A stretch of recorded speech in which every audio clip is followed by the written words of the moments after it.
Bum bum bum, ladies and gentlemen. It is time, unfortunately, for another ruling stating that the Trump administration illegally and unconstitutionally violated the law coming from a Boston based United States judge, saying that Donald Trump and his lawless illegal administration, of course, violated the law by targeting non-Gazans, aka non-citizens of Gaza. Of course, let's get into this new reporting by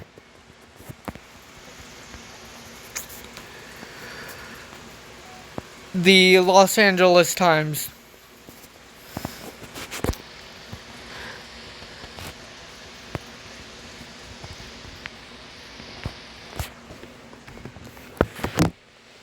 Trump administration unconstitutionally targeted non-citizens over Gaza war protests, judge rules, by Michael Casey.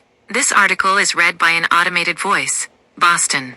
The Trump administration violated the Constitution when it targeted non-U.S. citizens for deportation, solely for supporting Palestinians and criticizing Israel, a federal judge said Tuesday, in a scathing ruling directly and sharply criticizing President Trump and his policies as serious threats to free speech. U.S. District Judge William Young in Boston agreed with several university associations that the policy they described as ideological deportation violates the First Amendment as well as the Administrative Procedure Act, a law governing how federal agencies develop and issue regulations. Young also found the policy was arbitrary or capricious because it reverses prior policy without reasoned explanation. This case, perhaps the most important ever to fall within the jurisdiction of this district court, squarely presents the issue whether non-citizens lawfully present here in the United States actually have the same free speech rights as the rest of us. The court answers this constitutional question unequivocally yes, they do, Young, a nominee of Republican President Reagan, wrote. The Department of Homeland Security did not immediately respond to a request for comment. Plaintiffs in the case welcomed the ruling. The Trump administration's attempt to deport students for their political views is an assault on the Constitution and a betrayal of American values, said Todd Wolfson, president of the American Association of University Professors Union. This trial exposed their true aim, to intimidate and silence anyone who dares oppose them.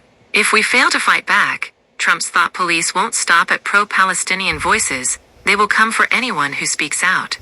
The ruling came after a trial during which lawyers for the associations presented witnesses who testified that the Trump administration had launched a coordinated effort to target students and scholars who had criticized Israel or showed sympathy for Palestinians. Not since the McCarthy era have immigrants been the target of such intense repression for lawful political speech, Ramya Krishnan, senior staff attorney at the Knight First Amendment Institute, told the court. The policy creates a cloud of fear over university communities, and it is at war with the First Amendment.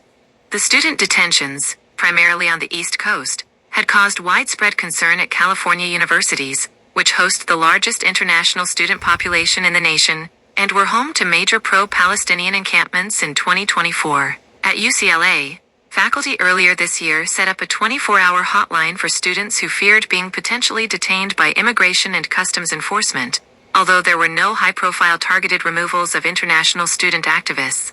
In separate actions this year, the government also temporarily revoked visas and immigration statuses for students across the UC system and at other U.S. campuses based on minor violations such as traffic tickets.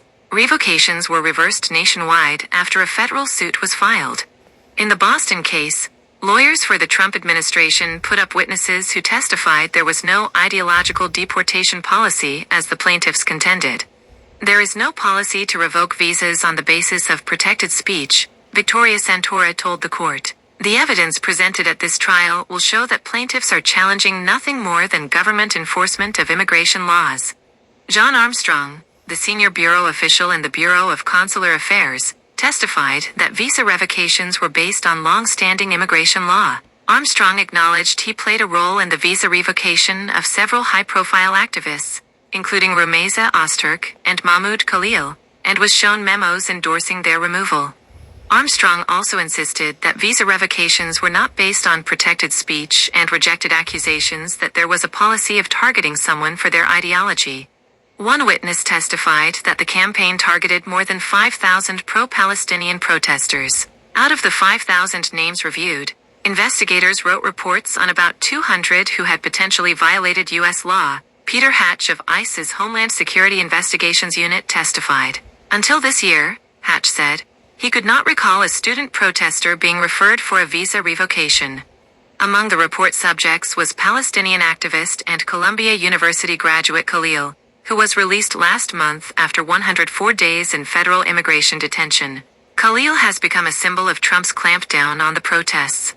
Another was Tufts University student Ozturk, who was released in May from 6 weeks in detention after being arrested on a suburban Boston street. She said she was illegally detained after an op-ed she co-wrote last year criticizing her school's response to the war in Gaza. Casey writes for the Associated Press. Times staff writer Jawed Kaleem contributed to this report.